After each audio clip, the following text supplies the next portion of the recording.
Hi, this is Don Dokken, and if you're not listening to this show, then you must not rock.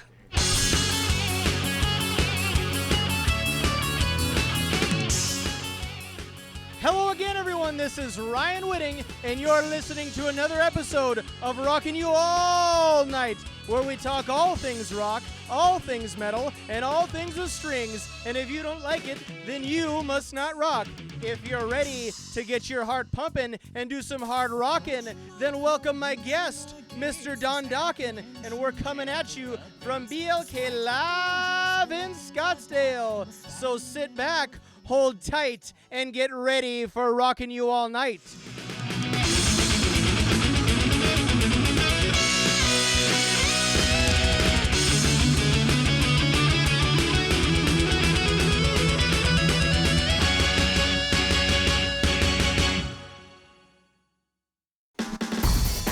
Head over to axehandler.com. Lean your guitar anywhere and carry your guitar support stand everywhere with the Axe Handler. The Axe Handler is the premier American-made portable guitar stand in the world today. Head over to axehandler.com so you can make sure that your guitars never go slip-sliding away again. That's axe-handler.com. Head over to phoenixanddragon.us for all of your Phoenix and Dragon band needs. Keep up to date on the future of progressive symphonic heavy metal with Phoenix and Dragon's concert dates, interviews, videos, and MP3 downloads at phoenixanddragon.us. Be sure to download Phoenix and Dragon's latest single, The Four Fires, as heard on the Rockin' You All Night podcast on SoundCloud. Get t-shirts, band merch, and metal so heavy that it hurts at phoenixanddragon.us.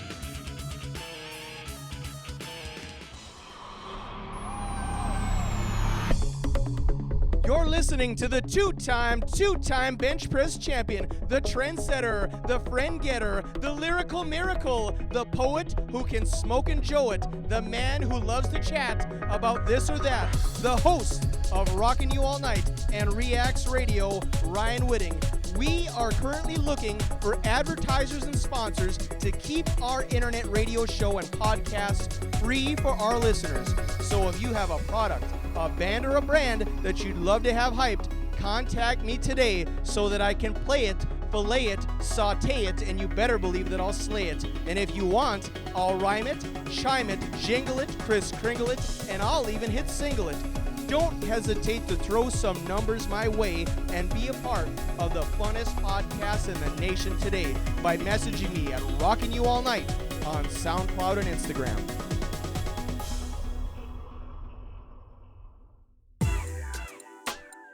Hi everybody, this is Ryan Whitting, the host of Rockin' You All Night and Reacts Radio. People have said to me, Ryan, what's causing all this shaving and misbehaving? And I tell them, it's all about the Dollar Shave Club. With the Dollar Shave Club, you can get started with a month's worth of the best 6-blade razors and a handle for as low as $1. Or try one of their starter packs for as low as $5. Now those are some prices that you can't beat for some blades that'll keep you looking neat.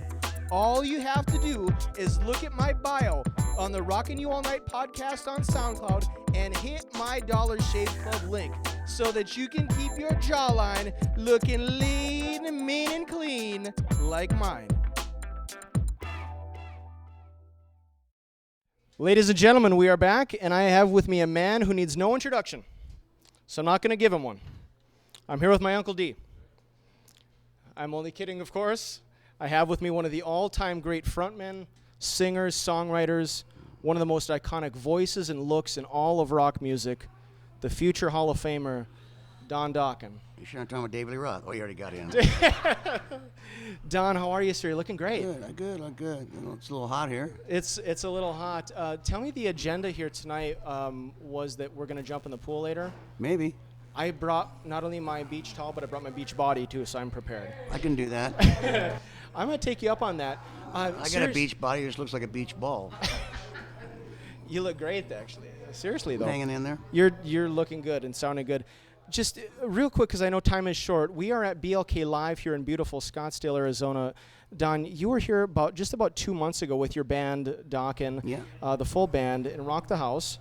and now you're here doing a solo acoustic show. Just tell me what's the agenda with this? Are you bringing Unplugged back? I wish I could, but I mean, I'm not trying. I don't do it very often, very rarely. I do maybe 4 or 5 shows a year acoustically. I toured with Queensryche a few years ago. Opened up like 30 shows in Queensryche acoustic. It was just fun to do.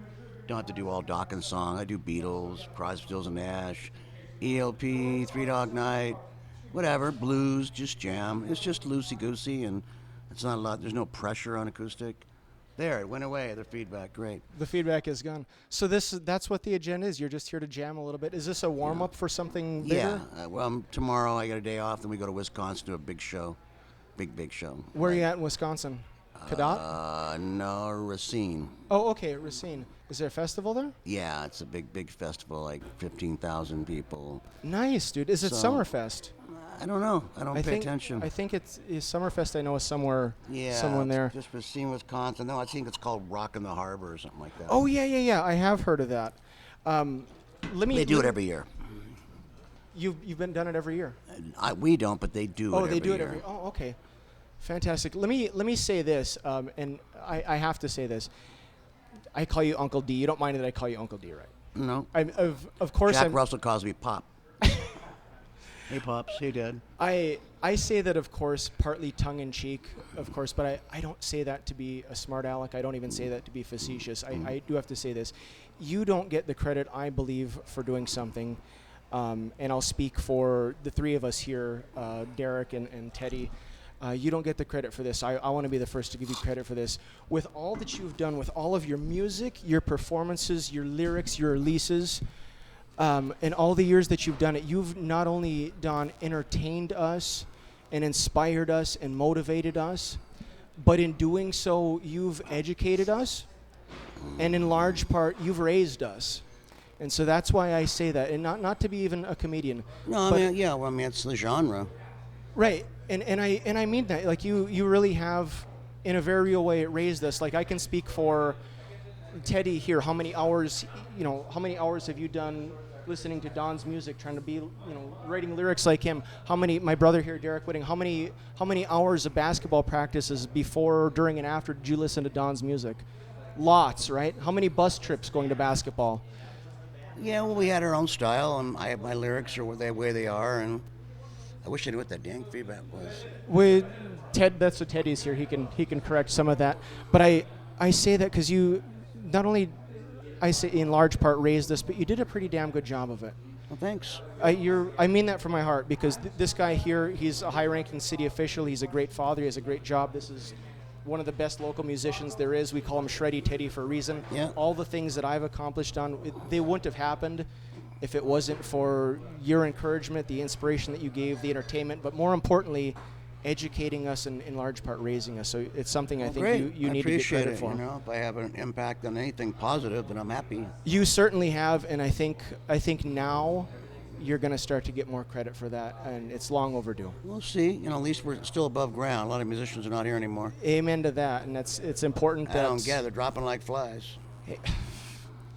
Too many, too quick. That's the problem. Too many great people, and I've always been baffled with this. I understand, suicide's a mental disease. When you, like Anthony Bourdain hangs himself, it makes no sense. A guy that's on top of the world, loved by everybody, crazy successful career, pops off to Paris, do a show, and then what makes your brain just say, I'm done. How does that happen? I mean, it's terrible. Yeah, it's too much in entertainment, not just in your business and music, but it's sad how life is short, man. You got to make the most of it. I can't. I don't know. I'm not there. Everybody has dark moods. I've written songs about darkness and dark moods, and but life's short. I've always said when you're depressed, if you're depressed, just go outside and look up the sky. Check out the clouds, look at the moon. We're on this tiny little planet, this giant universe, and it kind of puts it all in perspective. You know what I said when I woke up this morning, and this is a shoot. First thing I woke up, I said to myself, what a great fucking day for rock and roll. Yeah, it's going to be good. It's going to be dynamite stuff. I'm going to have fun, and it's just loosey-goosey. Sometimes it's great, sometimes it's terrible. I haven't practiced in a couple of weeks, so God knows what's going to happen. Plus Mick's here, and In 2 hours from now, I'll get more Jim Beam and Coke. God knows what'll happen. I don't think you've been terrible ever. I've certainly never seen it. We've seen many of your performances. You sounded great here on the sound check. Yeah. There's nothing that... Everything about Don Dokken, in my opinion, is great. Everything that you've done. The fact that you're still here and you're still encouraging and motivating new generations of fans. I'm just grateful to still be doing this. So where do you go from here? I mean, you've got a festival coming up. What do you have in terms of releases? No releases, I want to start making a record if we get off the dang road. But we're going to Germany, playing the Wacken Festival. They're expecting 40 to 50,000 people this year. God, that's a goal of mine to be there. Then we got a day off, and we fly to the Sweden Rock Festival, another 50,000 people there. So it's going to be a hoot of a tour. I'm going to stay in Stockholm for a day, a little sightseeing, and then come fly home. And I think 3 days later, we're right back on the road in California.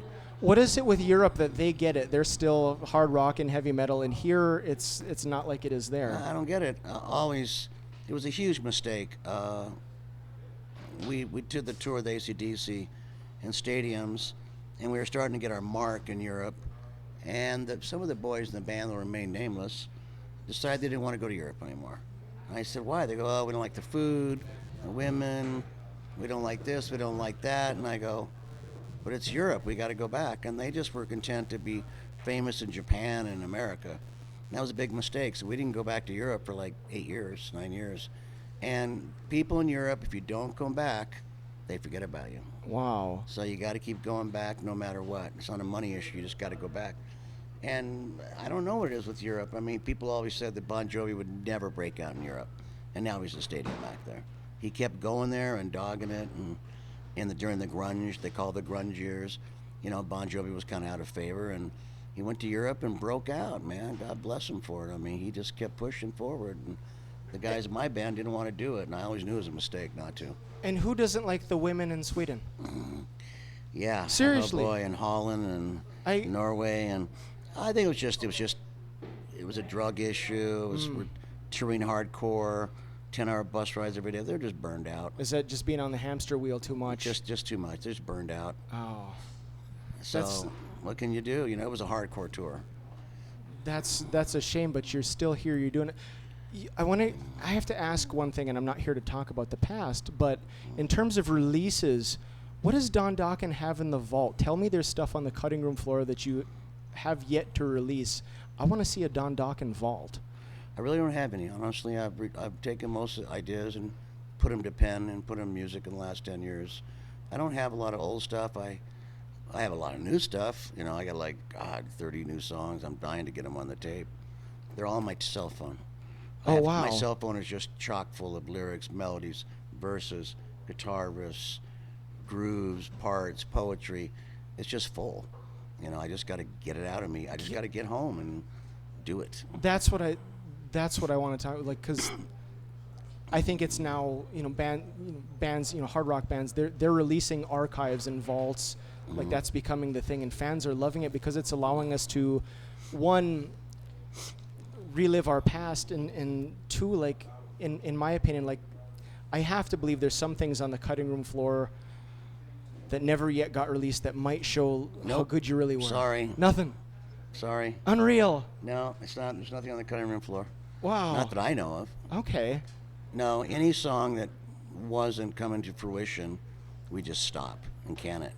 So they never got finished. They were just part songs, pieces. If we got into a song we like, we stayed on it. But all these people talk about these unreleased tracks. We don't have any. What about the Scorpions Blackout demos that you've done? I've been dying to hear these. You'll never hear those. Is there a reason for that? Because it's not fair to the Scorpions. It wasn't. I was just helping Klaus out, doing the grunt work because he heard his voice. I did some background vocals. He, did the high parts. I was young. I was 27 years old. And so I did the high parts just to save his voice. And then I did a lot of lead vocal scratches on Blackout, which I have a cassette somewhere of, but I don't even know where it is. Young man, we need to hear this. That needs to get out. You can't erase history with an edict. It's like it happened. We need to hear this. Did you do all the songs? Do you remember what songs? No, just a couple. No One Like You, Give Me All You Need, Dynamite. I think that was China about White? it. Did you do China White? No, I don't remember that song. I didn't Okay. sing on that. I only sang a couple songs, leave like that. They're just scratch vocals. I spent an hour on You them. say just, but fans would. I bet it's dynamite. I would stuff. never do it. I never would play it for anybody. Never. Oh gosh, It's that's not my music. It's them. They're the Scorpions. Klaus just turned 70. I just sent him a birthday wish on video. Turned 70, I think this week. It was just this week. Yeah, And I sent they him got a booked to video. do a tour here again. Yeah, another farewell tour. That's yeah, amazing. it's been 6 years now, I The believe. eternal farewell tour. 70 years old. I guess there's hope for me. You're not declaring a farewell tour ever, I don't believe. No, I'll keep going until I Yeah. get something. Dude, I love Yeah. that. I absolutely love that. So I can't even petition my congressman to get No. Don's version of Blackout. All right, No. all right. Tell me, personally and professionally, what's a normal day for Don Dokken in 2018? Honestly, I'm just all about working in the yard and the garden. Well, I got 14 acres of yard, so Nice. I have homes in Santa Fe and New Mexico. I have a church, kind of a house, like an old chapel, and it's on a road. It's a mile off the beaten path of a dirt road, and I'm sitting on top of a mountain with 14 acres, and I'm just out there every day with my chainsaw and cutting trees, planting plants, putting flowers in, working on the well, painting, finishing. Then I go back to LA. I work on that house. I'm all about plants. This morning I was out building a cement wall out of brick. That is garden. so awesome. That's all I want to do is just plant, make gardens. And there's a video on the internet of one of the gardens I built, and somewhere it says Don Dokken's garden video or something. If you went and checked it out, you understand. They said, well, you can't garden all day long. I said, yeah, you can when you got 14 acres. No kidding. 4 acres. It'll take me the rest of my life to fix that place up. Oh, that is so awesome. What I was love it? it. What was a normal day like back in '88 then? Working on my cars. Okay. Get up in the morning, my old Corvettes. I still have an old 64 Stingray, and I just like to tinker with it, noodle, and just work on cars. Just dude stuff With back my then and living the life stuff now then. Yeah, so to with my speak. son, I try to teach my son how to work on cars. He's 30 now, but now he's a pilot. He's flying for JetBlue, so he's more interested in flying big jets than working on cars. Dude, how awesome is that? Yeah, he's a pilot. So, That is so- I taught him how to put brakes on and do this, and my brother helped him. And I was just tinkering back then. Ride the Harley, work on the old cars. I had a lot of old cars, man, a whole bunch of them. But now I'm just all about planting trees and trimming trees and see what grows, what doesn't grow, and vegetable gardens. It sounds kind of boring, but it's not boring to me. If you have an orange tree, I want to come over and get some fresh squeezed orange juice. I'm I serious. do have 2 orange trees and a Tangelo. You're going to have to invite me over sometime. All right, when we come back from commercial break, we're not going to play the cymbals or the hi-hat. We're going to play this or that. Head over to axehandler.com. Lean your guitar anywhere and carry your guitar support stand everywhere with the Axe Handler. The Axe Handler is the premier American-made portable guitar stand in the world today. Head over to axehandler.com so you can make sure that your guitars never go slip-sliding away again. That's axe-handler.com. Head over to phoenixanddragon.us for all of your Phoenix and Dragon band needs. Keep up to date on the future of progressive symphonic heavy metal with Phoenix and Dragon's concert dates, interviews, videos, and MP3 downloads at phoenixanddragon.us. Be sure to download Phoenix and Dragon's latest single, The Four Fires, as heard on the Rockin You All Night podcast on SoundCloud. Get t-shirts, band merch, and metal so heavy that it hurts at phoenixanddragon.us.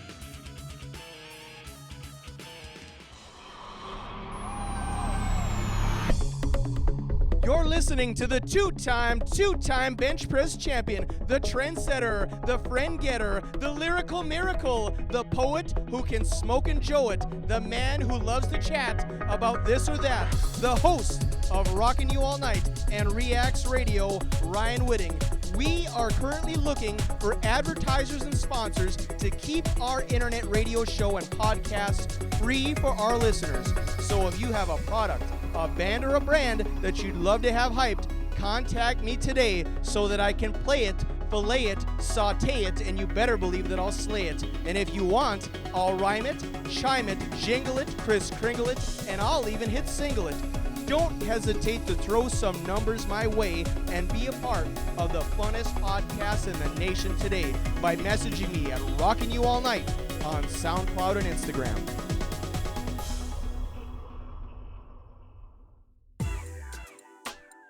Hi everybody, this is Ryan Whitting, the host of Rockin You All Night and Reacts Radio.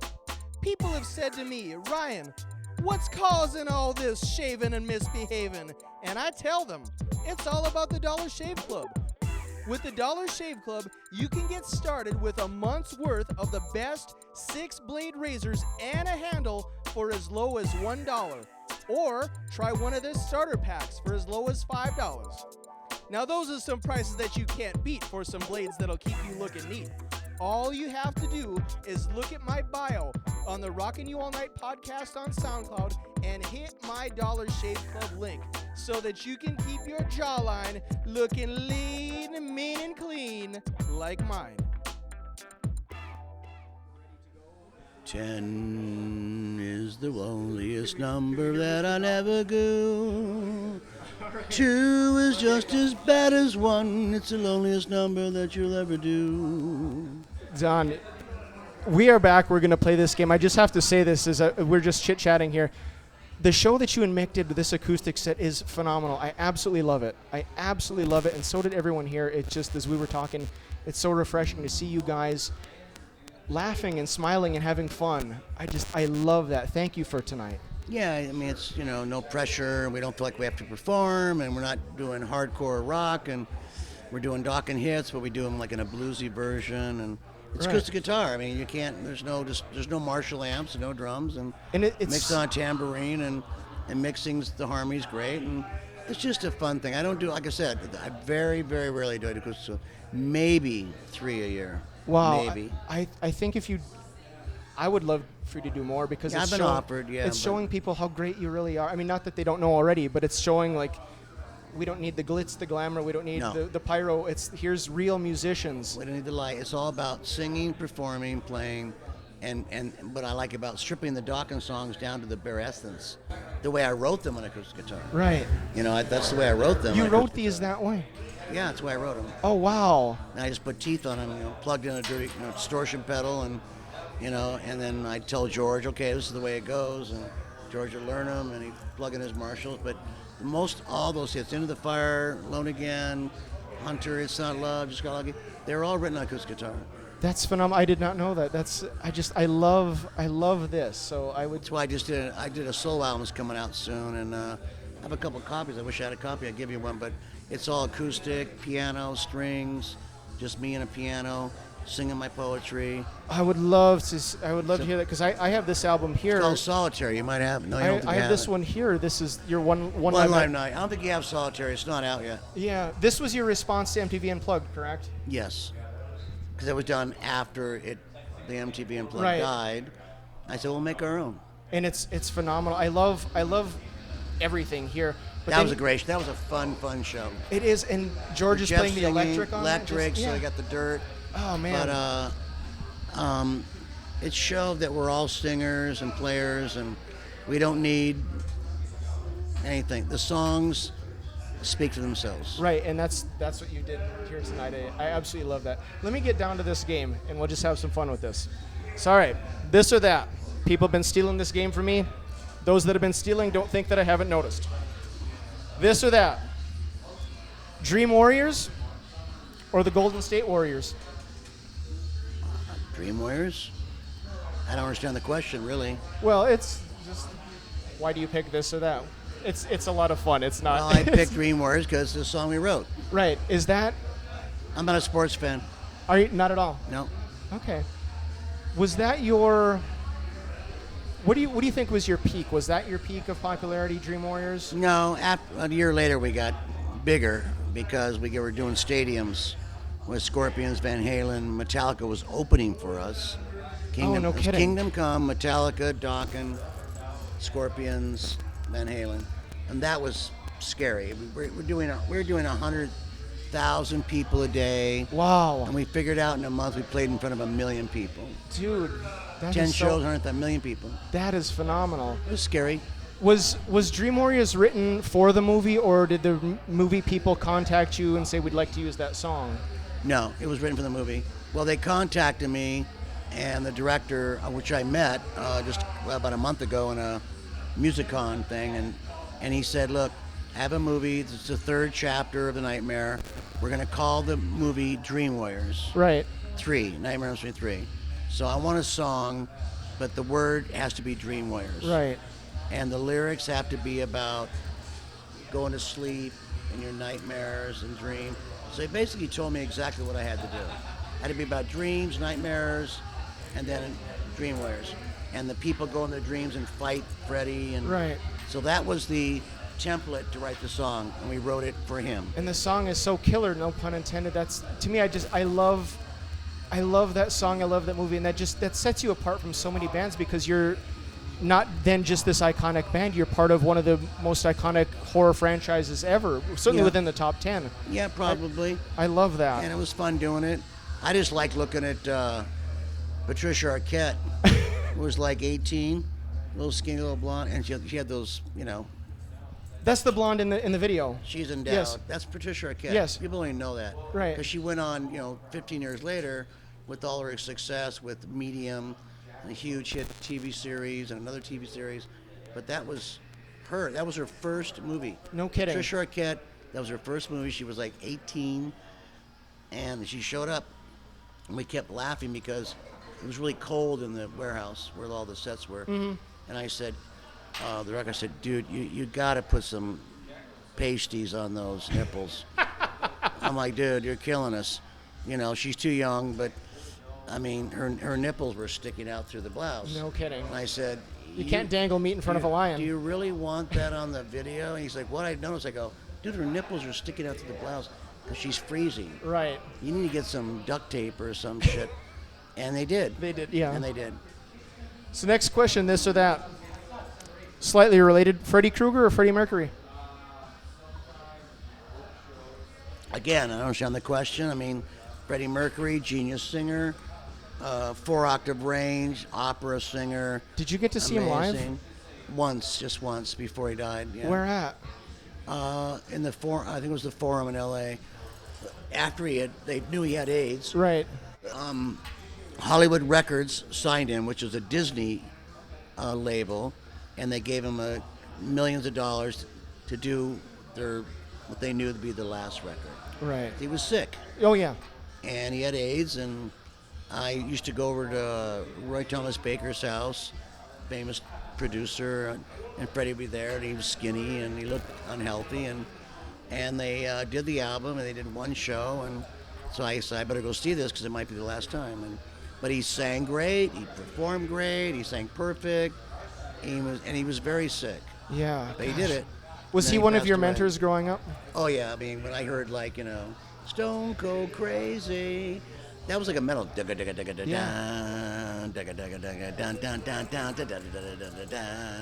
was like metal in the 70s. Right. And I was like 20, and I was like, this is like hardcore heavy song. It was. With everybody, remembers Queen of Bohemian Rhapsody and We Are the Champions, my friend. But they had these killer heavy rock songs over their whole career. Right. But they got stigmatized with the whole... with a couple of songs, and even more so now. With the whole movie with the two guys from Saturday Night Live. And Wayne's World. Wayne's World kind of stigmatized the song, but people don't know that they were like a hard rock band. I would have to agree. Who were some of your other mentors that you looked up to as a younger musician, besides Freddie? Ian Gillan. Oh, Deep Purple. Oh. Rob Halford, of course, is a genius. I love Rob Halford. The first time I heard their second album, Sad Wings of Destiny, their first album wasn't good. It was crappy. It was called Rock-a-Rolla shit. And I didn't like it. Rock-a-Rolla was called. It was terrible. And then they did Sad Wings of Destiny. I was like, oh my God, this is so not pop, not rock. It's so fresh. And the lyrics and... Victim of Changes is like light years ahead of its time well, still. She was wonderful when she was mine. He says, changes come over my body. He doesn't love me anymore. I was just like, I just played it over and over and over, a turntable, Right. over and over and over, and I was like, so that influenced me a lot. Victim of Changes, the Seventh of Destiny, and then of course there was the straight ahead rock and roll Ted Nugent. Then he had Deep Purple, the Burn album, with my buddy Glenn Hughes, who was an amazing singer, and Ian Gillan. All those guys influenced me. I was talking to Teddy earlier. I was like, I liken your band to Deep Purple in a lot of respects. I really think that your band, Dokken, kind of picked up where Deep Purple left off in the 70s. Yeah, there's a lot of my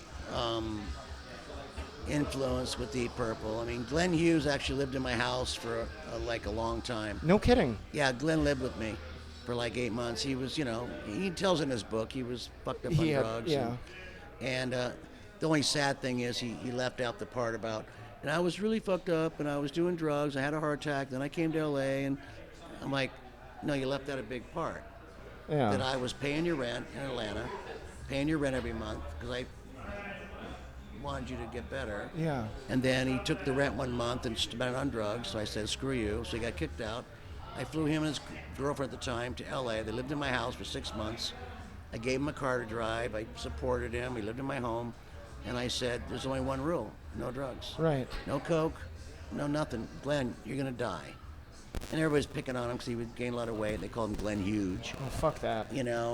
But he used to get up in the morning. I'd be up all night in my 8-track recording studio, in my little garage, and Glenn would get up in his bathrobe and, hello, Donnie, what are you doing? I go, I got this song, and I'm kind of stuck, Can you help me out on this? And he just pick up the microphone and starts belting out these amazing vocals. He'd been awake for 10 minutes. No kidding. And he sang like God. He's a black man trapped in he's very R&B. Yeah. He's a black man trapped in a white man's body. No And I loved his Black Mountain, what's it called? It was Joe Bonamassa, Oh, yeah. Bonham, Glenn. Yeah, the current. That was called Black Mountain something. Black Country Communion. Black Country Communion. Man, that first album was amazing. Yeah, it is. Don, I didn't Glenn realize. singing and Joe Bonamassa singing and oh my God, I was like, this is so amazing. I'm glad you tell that story. I didn't realize you're, and I mean this not tongue in cheek. You're a guardian angel, aren't you? Well, In I that, try. in that I respect. mean, I just couldn't see Glenn die. Right. He's too talented. And I said, Glenn, I'm not going to pay your rent anymore. I paid your rent, but you got to come to L.A. and I don't want to watchdog you. Yeah. But I'll give you a chance to, find your way. And that's when he came. He still lives in South Bay because of me. And then after I sold my house about 6 months later, and I said, well, Glenn, I have another house down the beach. Like I had an apartment. And I said, I'll let you live the apartment for 6 months. And he had, and I think it helped because he had the ocean view. He's on the ocean. It's healing. Clean living. It was healing spiritually. And then he went to a church, like a kind of a new Christian wave church. And he became a Christian and, and found Jesus and whatever. And he's been clean and straight ever since. It hurt my feelings when he wrote the book and didn't even mention me, that I basically spent thousands of dollars flying him out from Atlanta, paying his rent, living at my house, giving him a car to drive. I was actually giving him money, like I had him on a salary every week to live on for food, and I basically took care of him. Gosh. And then I put him in my apartment at the beach, and then the rest is history. But he didn't mention it, and that's okay. Well, maybe he's embarrassed. We're Maybe correcting he's that. Yeah, that's what it is. Maybe he was embarrassed. That's what it is, and we're correcting that now. We're going to get this out. But He probably thought like it's embarrassing to say that Don's paying my rent and Don flew me to L.A. and I'm living in Don's house and. Not to be devil's advocate, but as a man, you can kind of see. Like if you step outside yourself, you can kind of see. But it's not. Absolutely. Right. But I had to really ride him. Yeah. I remember one night he went out to the whiskey he went to Rainbow, and he said, "Hey, I'm clean. And he came home, and I was doing my laundry in the morning. His bedroom was in the front of the house, my bedroom was in the back of the house, and the washer dryer was in between the two bedrooms. And I went to wash some clothes, and I saw a bindle stuck to the side of the wash machine. Coke bindle. Mm-hmm. They're called bindles. They fold it up, and what the hell is this? I said, Glenn, what's this? He goes, what the hell? I don't know. How did that get there? Looks like a Coke bindle. And he's like, oh man, must have been my girlfriend. I don't know. I go, no worries, boss. So I remember I took it to the bathroom and I opened it up and took the Coke and put it in the toilet and I went, and he kind of, his eyes kind of got big and I'm like, no, none on my watch, boss. God bless you for None that, on my dog. watch. God I'm not bless going to you for watch that. you die. Yeah. He'd had a heart attack on Christmas Eve, you know, and before I threw him out. And He was in some of the biggest bands of all time, and it never materialized to as great as it should have Trapeze, been. Deep Purple, Sabbath. and that's when I went and saw him in Sabbath. And no offense, Glenn, I love you, but he was terrible in Sabbath. Terrible. Well, they couldn't even keep him there for very long. I mean, no offense to Ozzy, but it's just, you know, Right. my might. You know, Glenn is like this 4-octave singer. Right. He couldn't sing this monotone Sabbath. And I saw him in this big arena, and Glenn couldn't sing. He was just, his voice was cracking, he couldn't sing, and I'm like, what the hell's going on? There's recordings that prove that, so it's not even hearsay. Yeah, I'm not making it up because you can listen to those live. Right. He's awful. And I'm thinking, what's wrong with Glenn? He's like one of the best singers in the world, and he can't sing Ozzy. He can't sing, you know, well, their bodies are then burning. He like, and he said, he gave another excuse, but he was just coked up, man. Just gacked out. But that's why I said, you got to come to L.A. God bless and I'm you. going to hook you up with the producer, hook you up with the manager, find you some people. You need to make a solo record. And then I'm at the peak of my fame. Right. I had a lot of power. You know, I'm hanging out with John David Collad. I'm hanging out with Kolodner, who's the president of Geffen, Right. and David Geffen. You could have and turned your Tom back on Zutaut. everybody, yeah. And I have my own shit I'm dealing with, but I'm like, no, I'm going to help Glenn because I felt he's too talented to just be another victim of drug overdose. And, you know, he wrote his book. I read it, and everybody said, oh, you know, I remember he was staying at your house. He didn't mention it. And I go, it's okay. It's all right. It's no, you know, God bless Glenn. He's straight. Yep. He's here because of you. We're going to get this out. But I did put him on a plane, and I said, "Am your girlfriend? Can you leave the girlfriend at home?" And I realized she was like 19. She was a child. Yeah. Huge boobs. I mean, she had a rack on her that wouldn't quit. And I had to go, I got to fly your girlfriend on her too. All right, I'll do it. You went the extra 10,000 miles on this. I just wanted Glenn to get well. I can't see him die. On behalf of Glenn and all of his fans, and I'm one of them, thank you. And nobody else was helping him. Right. They're like, he's over, he's done, he's finished, he's done. I go, Not in Don "Then why don't Dokken's you world." guys-" No, in my world, no way, man. I bought him plane. I go, you're Dude. pack your shit, you come to L.A. Bam. I'm not letting you go. You're too great. Thank God for that. Seriously, that's from the heart, man. Thank you so much for that. Let me get back. Oof, I feel 15 pounds lighter. How do I play this game? Oof. Redondo Beach or Reb Beach? Reb Beach, Reb? what an amazing guitar player. Isn't he? You've got this album here, this one. He was Dokken Live. amazing. Killed it. Dominated That live DVD on Live from the Sun, I directed that actually. And it was hard to direct when you're on stage, so I planned out all the camera shots before. And I said, let's bring in 3 extra cameras, so no matter what happens, we got coverage.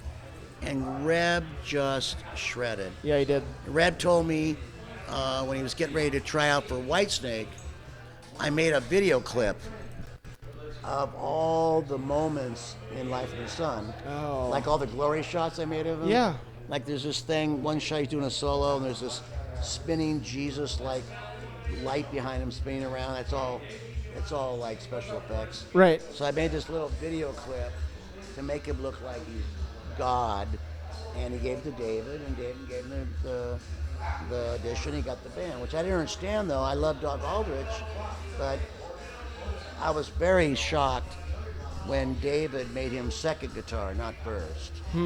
Because Reb is a shredder. I think David thought, oh, Doug looks like, what's his face? Can't remember his name. Who was the guitar player in Whitesnake? You know. Not Vivian. No. John Sykes. John Sykes. Yeah. He looked like John Sykes. Right. He had kind of a John Sykes sound. Les Paul. Yeah. Reb played a Strat. But I was shocked when I saw Reb being second guitar, because Reb, he plays shredding, Eddie Van Halen, Joe Bonamassa, he plays blues, He's a great singer. Yes. Reb's a great singer. I loved his solo album. People don't know about Reb's album. His solo album was amazing. But, yeah.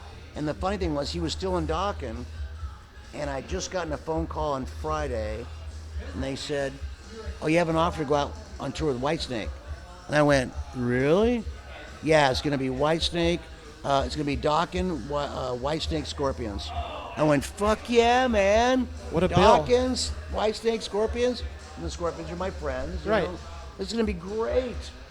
And then 2 days later he goes, I can't do the tour. I'm like, why not? He goes, well, David Coverdale just called me and offered me the gig in Whitesnake. I went, oh, shit. I said, I guess I made that video too good. Right. So I had to bring in Alex DeRosa, which was an famous Italian guitar player at the last second, to do the tour. And I was like, oh, I cut my own throat. Still a good tour though. You're like a real life rock and roll savior. You really are. Like, I didn't know any of these stories. You're giving people their breaks, rehabilitating people, saving people. You have to. Everybody doesn't know. A lot of people don't know about Great White. Why did Great White come into existence? I went out and saw them play in the garage in Orange County. Right. And they're called Dante Fox. I said, what does Dante Fox mean? That's a weird name. And I knew Mark Kendall, the guitar player. Right. He's big. He's very pale face, very skin, very like 6'3", blonde hair, white hair, and we always called him the Great White. Mm. And then Jack liked to go on his boat and fish for sharks. And I said, Dante Fox Band, I'm sorry guys, it's not a cool name for a band.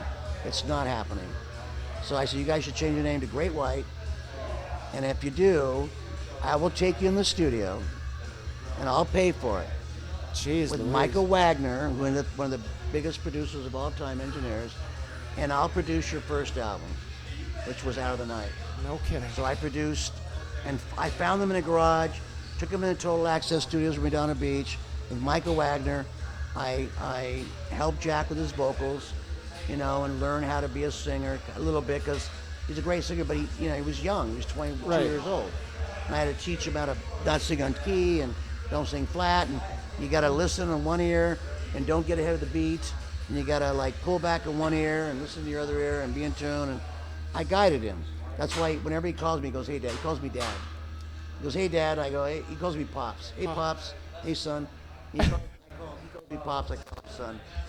Because I taught him, kind of helped him at 22 something years old how to, learn for what I learned. Right. So I produced their first album, put it out of the night, got him a deal on Capitol, and the rest is history. You are. I'm got just on the record deal, and everybody says, how much money did you make off that?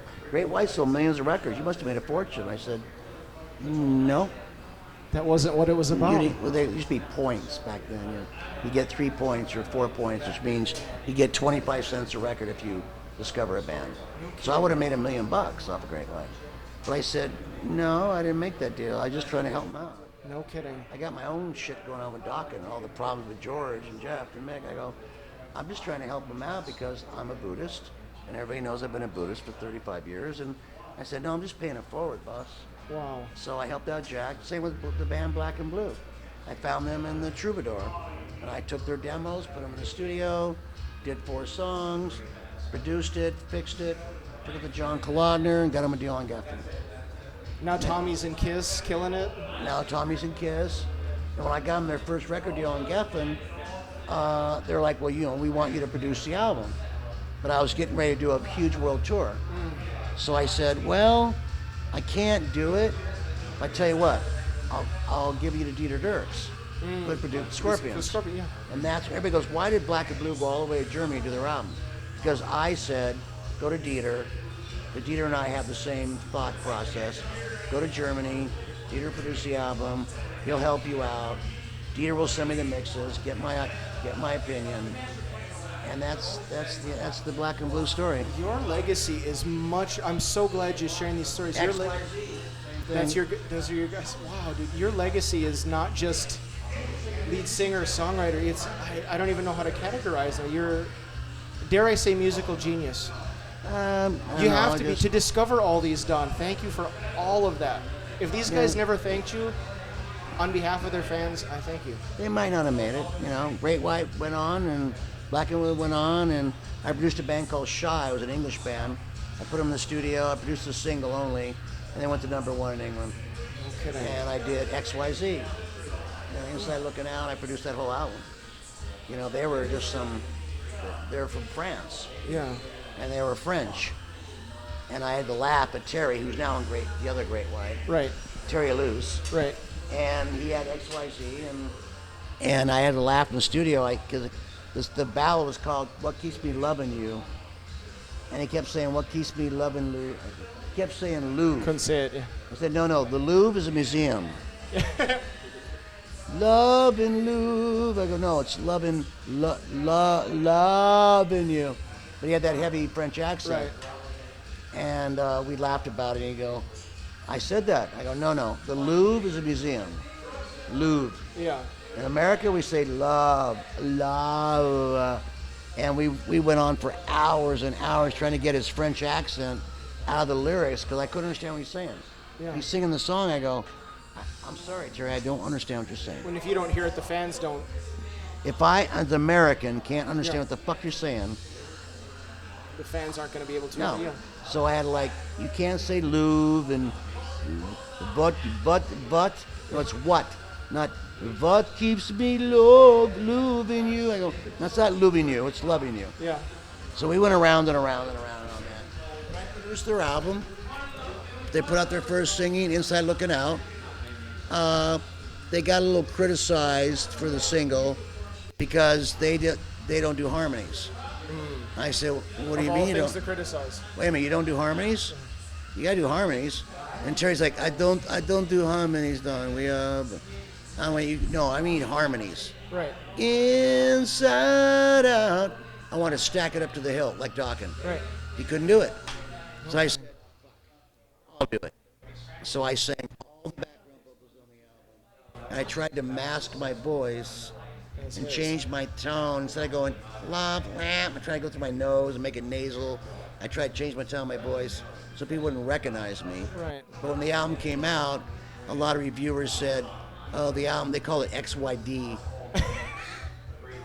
And I went, so the band was upset, said XYZ. They said, oh yeah, it's XYD. Don Dokken produced it. It's obviously sang on the background. The songs are arranged, it's typical Don Dokken arrangement style. It's so Dokken. As if that's a bad thing. It's a bad thing. Yeah. So I had a deal with 2 albums. And so I had a 2-album deal with them, but they were offended that everybody called it XYD and Jeez. and too much Don. But I tried to mask my voice. Yeah. So of course they made their second album, and it just tanked. It sold like 5 copies, just their mother, their father, their aunt, and their uncle, And then they came. Then on Capitol Records, I got them a deal on Capitol after Enigma, and Capitol said, look, whatever went on with the first album, whatever worked with you guys, you and them, we need you back in the studio because whatever you did was a great album. But Right. the second album they did by themselves, and it was crap. And I said, yeah, but I can't. And they said, why? I said, well, they did an article, and Terry and the bass player said, so what was it like working with Don Dokken? Don't tell me As this a producer, they slammed me hard. And they said, well, this is how Don produces. He comes to the studio with a bottle of champagne and plays with his dog. And what? Thanks, guys. So I had a Springer Spaniel. And I did have my dog in the studio. And I was petting him constantly, and I'm playing with him, but I'm concentrating. Right. They go, yeah, Don drinks champagne and plays with his dog. That's his producing. That was the And I things. went, so I had no input in the vocals, the harmonies. So if you believe that, you go do your next record by yourself. And they really thought they could do without me and not pay me whatever I got paid for, which was a lot of money. And that album sold 5 copies. Then they came back to me, and Capitol said, you have to produce the next Great White album, or we're dropping them. And I said to Terry, and the bass player said, you die on your own sword. Yeah. You talk shit, You get hit. you threw me out, you told me my producing skills are playing with my dog and drinking champagne, you're going to have to fall on that sword. I'm not doing the record. And they got dropped, and the band was over. When artists do that, but you know that it's pure jealousy that talks when they say something like, you know that. They were young, they were stupid. Yeah. But I didn't do the album, and I felt bad, and they were dropped and labeled the next day. They said, no Don Dokken, no record. I said, well, surprise. guys, you didn't have to throw me under the bus like that. Hurt me. It wasn't ego, it hurt my feelings. Yeah. It Because you're hurt trying my to help somebody feelings. out. They were nobody. Right. They were a nothing. I took them under my wing, and I spent 7 weeks in a rehearsal room taking their crazy songs that were all convoluted and bad arrangements, and I'm trying to, verse, 6 bars, 8 bars, go to a bridge, go to a chorus, go back into a verse. It was all messy. Yeah. 16 bar solos. I'm like, nobody wants to hear a 16 bar solo, guys. I'm trying to help them. And they push back and push back and push back. And I thought, okay, this is a French thing. We are from France. We are very popular in the clubs. And we want to make, I said, well, you're an American now, boss, and you're up against the Bon Jovis, the Van Halens, the Scorpions, the Ten News, the Dokkens, the Motley Crues. You got to step up. Yeah. And I'm going to help you. And who would know better than you how to help them? And that's my where I came from. Right. And they pushed back. But the joke was the album was huge, the first album, and then but I have pride, and I said, you slammed me. Not once, but 8 times. I heard that story about the dog and the champagne, and that's how Don produces, and I went, you know what, then God bless you. You go produce your next album, which didn't happen. And it was over for XYZ, and it's still over. They never got a record deal again. You're here. I'm still here, and then Terry went to Great White, which I'm happy he's in Great White, and I love Mark. He's my friend. I've known Mark for 40 years, but, to me, Jack Russell's voice, that Robert Plant type of vocals, he is Great White. Right. I'm sad that he has to call it Jack Russell's Great White. I think that's bullshit. But Jack formed the band. Jack wrote the songs, but then again, Jack, shame on you, son. You were fucked up on drugs, and you were high, and you're getting in trouble, and you're drinking, and your kidneys are shot, and you end up in the hospital almost dead on drugs and alcohol. The band had to go on. Yeah. I go, those guys need to make a living. Yeah. They can't wait for you to come out of the hospital because you're drinking yourself to death or doing coke or pills. So I don't fault them from going on as Great White. So it's all worked out, and people can make their own decision about Jack Russell's Great White or Great White. But it's interesting when I hear Terry with his French accent singing Great White. It's a little bit funny. He's a little bit of a shit. Maybe he can play the Louvre. What keeps me loving you? Louvre, no. La, la, la, la, love. Terry. Two more questions. Thank you for all this. This is phenomenal. Doc Brown in the DeLorean or Wild Mick Brown in the DeLorean? Doc Brown, Emmett Brown, Back to the Future in the DeLorean. Or Mick Brown in the DeLorean. I'm going to pick Mick because Mick's my bro.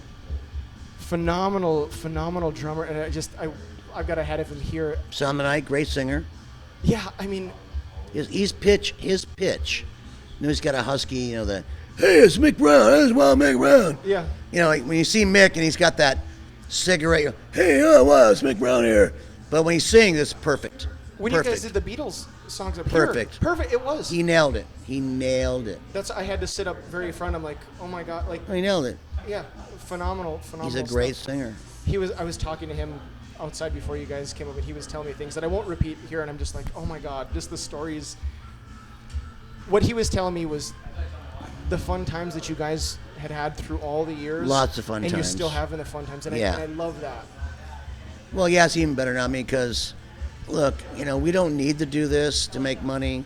We made our millions. We sold our 10 million records, and we don't need to do this. We do it because we want to play. We're musicians.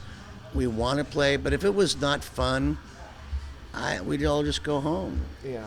Mick doesn't need to do this. I don't need to do this. I'll just go back to my house in L.A. or go to my little church in Santa Fe, New Mexico, up in a mountain and work on the plant garden. and work in the garden, man, and trim trees. But I love to play because of the spiritual rush of seeing, like, I'm so excited about Sweden coming up in Germany. Yeah. Looking at 50,000 people a day. Gosh, it's like the cocaine on 12, and I'm looking forward to it. But And music's part of you. You can't walk away from it. It's part of you. That's the problem with the original Dokken is, Jeff's been in Foreigner for 24 years. Mm-hmm. George is in no offense to him, but he's in 17 bands or something, 7 bands. He's been in a lot.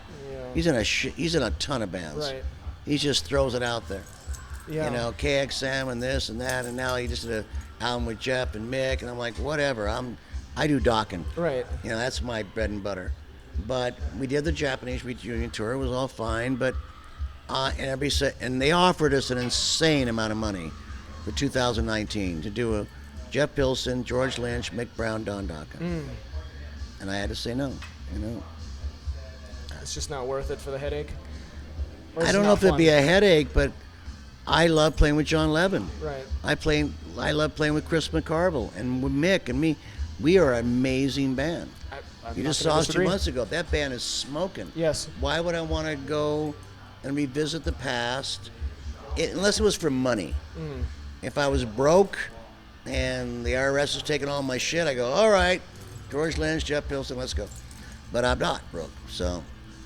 At what point? I'm happy with the band I have now. And John's been in the band 22 years. Right, and longer than Lynch. Yeah, you've had all these amazing. You don't need anyone would be thrilled to play guitar for you.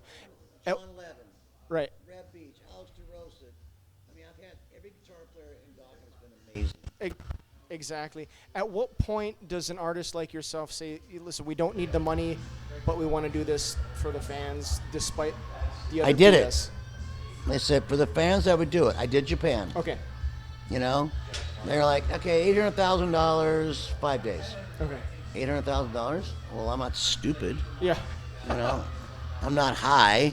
$800,000 for 5 shows, and you're gonna pay all the expenses and all the flights and all that.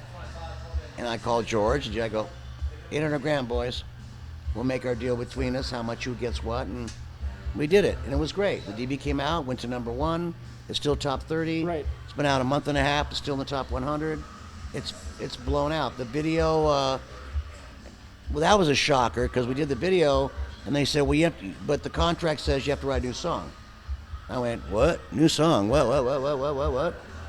So George wrote a riff, and Jeff and George wrote a riff. They wrote a song. I didn't like it. And I said, well, give me the riff, and we'll see if I can. Let the master tweak it. Yeah. I said, let me Dokkenize it. Right. So I rewrote all the lyrics from scratch, changed the melody, changed the chorus, cut it up, sped it up. It was too slow, it was too dirgy. Typical George Lynch, woe was me kind of riff. And I sped it up, and it's a great video. Right. We're all looking like we're having fun. And I wrote the song. I came into Jeff's studio and knocked it out in an hour, and the rest is history. Phenomenal. I mean, who would have thought a band 40 years later would have a video that gets 500,000 hits in 2 months? Right. I mean, amazing. It's beyond words because it's like that doesn't happen by accident. It doesn't happen by luck. It's skill. Good song though. Yeah. And I wasn't struggling. I'd gone through a relationship with a girlfriend, and she kind of like fucked my head up, and I remember saying to her like a year before I left her, I said, I don't know what you want. I said, I'm trying to make you happy, and I'm in the garden, like the video, our garden there. I'm digging gardens and koi ponds and waterfalls, but everything you complain about. What will it take to make you happy? I said, and I remember saying, how deep is your well?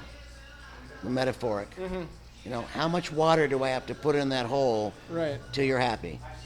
And I went, oh, how deep is your well? And that spurred the song, It's Just Another Day. No kidding. How deep is your well? Whatever the lyric is. I tried to reach blah, blah, blah, but it's too far below. So that's what spurred the song. So you never know what moment in time, the band goes, you need to write a song, Don. I go, I'm going through a bad relationship right now. I'm a little busy. And I remember saying to her, how deep is your well? and I do talk in metaphoric terms. Right. It's a very bad habit of mine. Mick always goes, how come you don't just say? I go, Mick, that's my personality. You know I'm metaphoric. Yeah. You know I talk in You don't speak in things. cliche though, but it's Non-cliche, No. but if someone says, how much you want from me, I would never say, how much you want from me. I have a habit of saying, how deep is the well? right. You want 2 buckets of water, 10 buckets of water, Right. 30 buckets? I need to know. If it's 100 buckets of water, then I got to bow out because I can't do it because it's breaking my fucking back. Right. I'm not going to give you 100 buckets of water. I can't do it. Right. That's the way I think. That's the way because of all my 25, 30 years of studying poetry, from Thoreau to whatever. That was my major in college, is poetry. Right. So I don't talk in black and white. No. I don't think in black and white. You don't write in black and white. Yeah. That comes through in all of your music that you And it comes in the music. always People done. ask me all the time, why'd you say this? Why'd you say that in the song? I go, I'm just asking you to go a little deeper. Right. I can say, I love you so much. Please don't go. I know you don't love me because you're a hoe. You went with Fred because you didn't like me. And now you're with Fred. I wish he was dead. Right. And that's just like adolescent bullshit lyrics. And rhyme. And there's a million bands that have written those lyrics. And they get away with it. I don't write songs like, I can't say, but there's bands that came out that I went, really? You wrote that song as a hit? Unskinny Bop Bop, it blows me away. If I wrote that for the band, they would punch me.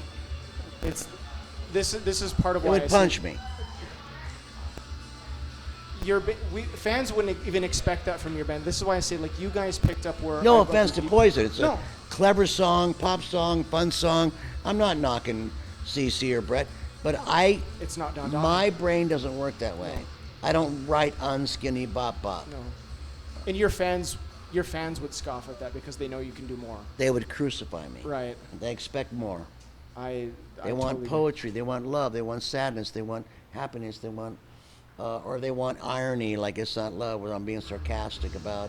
It's not love the way you treat me. It's Yeah. not love anymore. I'm just being sarcastic, and being irony. But I can't. There's been a million bands that wrote these cheesy lyrics that were huge hits. But I don't see the world that way.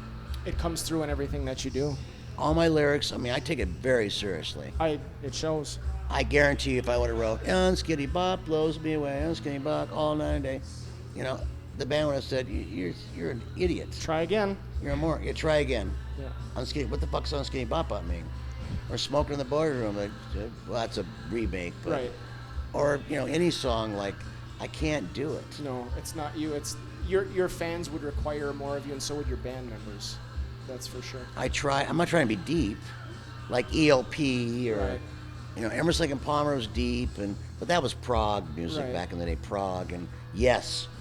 I used to listen to Yes, and I'm like, I have no clue what they're talking about. On the sea in the darkness light, and the moon was rising full, and the acorn came, and the unicorn fucked my girl so hard. I'm like, what? Who? What? The unicorn got her pregnant, and now I've got a unicorn son. I don't get it. How do you categorize your band? Because I've struggled. Hard rock. You think We're is not it metal. more than that though? No. It's not No. progressives. No, we're not prog. Look, we're just a straight up hard Okay. rock band. But we have that tinge, which Yes. George brought to the table. He wrote Tooth and Nail, Mr. Scary, Heaven Comes Down, this dark metal edge. That's George's contribution. George wrote the darker, 'cause he has a dark personality. He's a dark person, and that's not a dig, he's just dark. Right. Anybody meets George, he's dark. And he wrote the dark side. I was writing the In My Dreams, It's Not Love, Into the Fires, Alone Agains, The Hunters, the hits. I wrote Right. the hits. He wrote the darker side. So we had that tinge of metal. So, And also neoclassical too and neoclassical. Yeah. I've often struggled, like, how do I categorize Dokken music? And hard rock is what I thought, but it's like to me, And it's now a we're little bit more pussy than that. music now. When I did, 88, the Monster Rock Tour, and Metallica's opening for us. And they're going on stage every day doing For Him the Bell Tolls, Kill 'Em All. And I kept saying, we had the same manager. Right. They're making like way less money than us on this fan tour. I said, can you put them on after us? Because I feel like David Cassidy going on after them. And he goes, what? I go, no, I'm serious. I can't have James sing, For the Bell Tolls, and then I'm out there singing, you just got lucky, la la la. I feel like, David Cassidy. It was so poppy. Yeah. And they said, no, they're making this much money, and you're making this much money. But that was before they broke out. They weren't that famous yet. It wasn't until that Metallica Black was album. huge in Europe. Yeah. When the Black Album came out, on that tour, that was the Injustice for All. Right. Which was not received well. It was political, with the justice, and right. all the lyrics were political, about the government and and people were like, we don't want to fucking hear about your political views. And then they wrote the Black Album, which is like this non-stop genius album. Right. Let me get one more question. I get two questions. The hat is genius. Who came up with the hat for This Is the Look? Is this you? I don't even know I don't know what it's, to me it looks like a gunslinger hat. It was a thing that came up, it started with In My Dreams. And they say you have to sing in a swimming pool with water. And I'm like, In My Dreams, everybody's in water. Yeah. And I saw Mick filming, his hair's all dripping, George is dripping. I said, well, can I wear a hat? Because my hair's thin, I don't have thick hair. You picked it out. I said, I don't have thick hair. I go, I'm gonna look like a fucking brown rat. My hair's like paper thin. Right. So I went out and bought a hat, conchos, and put it on. And then I realized, back in the 80s it was about Aquanet. You fluff up your hair and you put the Aquanet and make your hair big. And I go, I can't do that, guys. My hair's like nothing. I don't have enough hair. So I started wearing a hat. That's what I love, because it's genius that it distances you from all the hair metal, but it looks so badass. It really does. My girlfriend made this hat. Look at that fucking thing. This is made. And this is what I find on my property. Quail feather, eagle feather, pigeon feather. I found this feather last week in a movie premiere. I was on the floor and I grabbed it. And I went, fuck, how cool is that? No kidding. Yeah. Dude. So that started in my dreams. Right. And then I wore the hat in Heaven Sent. Heaven Sent. Wore the hat and burned like a flame. Oh. It's just a thing that started. I started wearing hats. Only because my hair is like wispy. I don't have Mick Brown hair. It's like the lion. I go, Mick's got his hair short now. Right. I go, Mick, I don't get it. Why do you keep your hair short? You have the most fucking amazing. You look back at Life in the Sun. His hair is sick. His hair is. Look at him. He looks like a lion. Oh my God. Oh, that's a head of hair. Yeah. And that's not extensions. No. That's. I mean, look at it. Yes. That's not hair extension. Look at that. He's got this. That's all natural. Oh my gosh. Everybody's natural. And look at me. I'm trying to pump up my hair on the top like little horns, with Aquanet. But look at Mick. His hair grows that way. He's just got the thick hair. I love that this became. He doesn't want it anymore. No kidding. I just love that this became so iconic. It became my identification. Right, and I just love that. Walking on stage with his hat. And I don't believe in coincidence or happenstance. So the fact that you kind of take this like, okay, I need this, like that somehow. I always laugh, toward the end of the show, I take my hat off. He's bald. That must be bald. I take the hat off. I go, no. It's right here, but it's a little flat, but it's all my hair, guys. I got a little bald spot back here. But I take the hat you off lived for through the show. all the years. That's God. I always wondered like how that hat came to be. In my dreams. Wow, I did it because I didn't want to get soaking wet. So fantastic that it happens. That simple. Because I'm a singer. They're like 3 seconds, 4 second shots. Right. At Warner Brothers Rain Room. But I'm singing the whole fucking song. Yes. And I was soaking wet. My hair stuck to my face like this. I'm like, this is bullshit. So I got my hat and I put it on. And you can see the rain running off the brim, and that's why I did it. And it's so badass. And then everybody said, you should wear the hat. Then Richie Sambora started wearing a hat, Yeah. And then it all took off. It's the Don Dokken hat, but I never knew what Yeah. to call it other than that. I saw them on the internet. I sold like 5 in the last month. Yeah. I make these hats. No kidding. Yeah, $4.50. But look, well, it's not just a hat. No, all it's see art. Leather. I cut the leather. I get used leather. These are bones. These are real bone. Are you serious? Bones of what? There's ostrich bone No kidding. and beads. And I put the leather And this is here. all tied leather. It's all tied. It's all like cut. And I put the feathers. And you've got the Paris Just the chain. hat costs $200. Oh, I It's bet. 100% wool and beaver skin. These are not shit hats. These are. No. It's a Stetson, dude. No It's kidding. real. It's not like you could buy a hat for $20. Right. But it's a shit hat. This is Stetson. Boot Barn isn't going to sell that. So I put it on the internet. I said, I make hats. I have like 7 of them. And my girlfriend said, why don't you just sell them? I go, nah, you can do it for charity. I Right. said, charity, I'll do. So I had 7 hats. I'm fucking around with the feathers and putting the ostrich bones and the leather. And it's just fun for me on a Sunday. Right. And my daughter comes over, and my daughter's like, "Look at this, Dad. Put this feather here. That's too many feathers. Take a lift." So my daughter's there. Jessica's, we're making hats. She goes, "You could sell these for like $40 and you can send to charity." The fans love to have them. I'll do it. Yeah. And I sold them. They're gone. How do you want to be remembered by your kids? That I was a good dad, and I mean, I was an absentee father, and they know that. I have 2 children, 2 different mothers. Okay. So my daughter, Nellie, was a beautiful woman, gorgeous, best sex ever. And then there was Tyler with Sue, who actually was our first manager. She worked for the president of Columbia Records. She helped me go to Europe, and she passed away 2 years ago, which is sad. Very young, 61. And my son became a pilot. Everybody's like, Tyler's a pilot, that's so fucking amazing. I'm like, yeah, he's a pilot. I mean, I'm sorry, but I know a lot of musicians, and they talk about their kids and their problems, and I just, what? I'm like, what?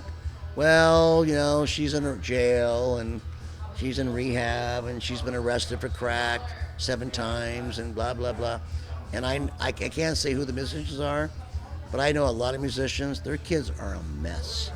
They're drug addicts in jail, doing time in prison, total alcoholics. I'm like, man, I am so lucky. Tyler is a pilot. Right. He's 30 years old. He is flying an A300. That's a big-ass jet. He works for he flies JetBlue. Not a captain, he's cherries. Yeah. Only 30. He's flying jets. My daughter is a trained, amazing classical pianist. She can play Mozart, jazz, Chopin, Beethoven, anything. This is why at the beginning when I said My kids did great. I don't take credit Yeah. for it. They're mothers. But I feel bad that Sue's gone. I love Sue. She was a beautiful woman. And I knew Sue. And she basically... So my son's mother hawked her jewelry, hawked everything she had to pay for George and Jeff and Mick and me to fly to Germany to do that tour. Unreal. Tyler's mother hawked everything she had to buy us plane tickets. And that's the way it went. You met some of the right people, some of the right women for sure. And I'm sorry she's gone. And, but, I have to say, I know so many musicians, and they tell me these stories about their kids, and I go, really? Wow. That's fucked up, dude. This is why at the beginning my I said, daughter's in prison. isn't it a shame? But this is why at the beginning I called you Uncle D, and I wasn't being a jerk about it. I wasn't, being a smart aleck. I was like, look at the job you've done with people like us. Thank you not only for this interview, not only for tonight's concert, not only for all the music and the performances through all the years, but on behalf of your millions and millions of fans, Don, I just have to say thank you for being Don Dokken. No worries. Thank you. All right. Take care. And there you have it. Thank you for being on Rockin You All Night, where we talk all things rock, all things metal, and all things with strings. And if you don't like it, then you must not rock.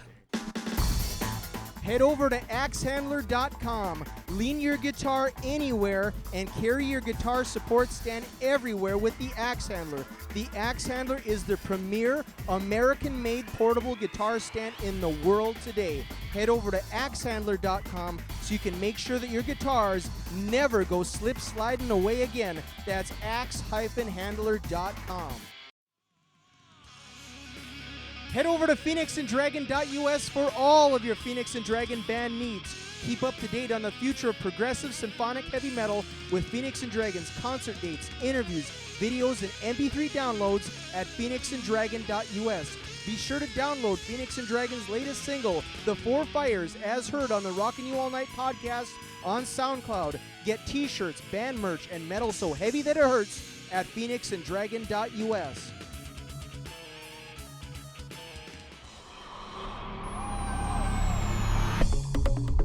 You're listening to the two-time bench press champion, the trendsetter, the friend getter, the lyrical miracle, the poet who can smoke and joe it, the man who loves to chat about this or that, the host of Rockin You All Night and R.Y.A.N Radio, Ryan Whitting. We are currently looking for advertisers and sponsors to keep our internet radio show and podcast free for our listeners. So if you have a product, a band, or a brand that you'd love to have hyped, contact me today so that I can play it, fillet it, saute it, and you better believe that I'll slay it. And if you want, I'll rhyme it, chime it, jingle it, Kris Kringle it, and I'll even hit single it. Don't hesitate to throw some numbers my way and be a part of the funnest podcast in the nation today by messaging me at Rockin You All Night on SoundCloud and Instagram.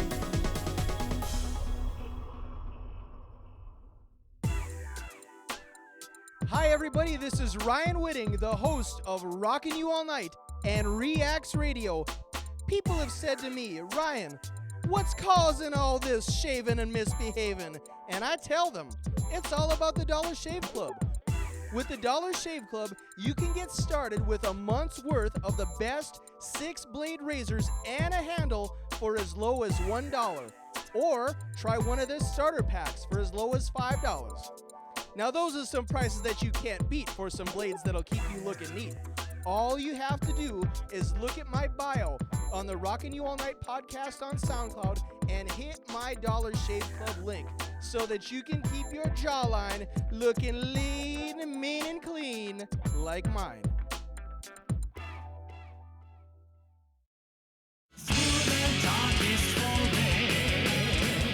There you have it, another episode of Rockin You All Night. Be sure to follow Rockin You All Night on SoundCloud, YouTube, and Instagram. The music on this episode is provided by Phoenix and Dragon. To download Phoenix and Dragon songs, go to phoenixanddragon.us. And for more of your Rockin You All Night related content and interviews, follow R.Y.A.N Radio and R.Y.A.N products on Facebook and Instagram. And be sure to check out blkliveaz.com for all of your BLK concert calendar and menu needs. We'll see you when the sun shines again. And until then, follow along, leave comments, click like and subscribe. And remember, we've only just begun.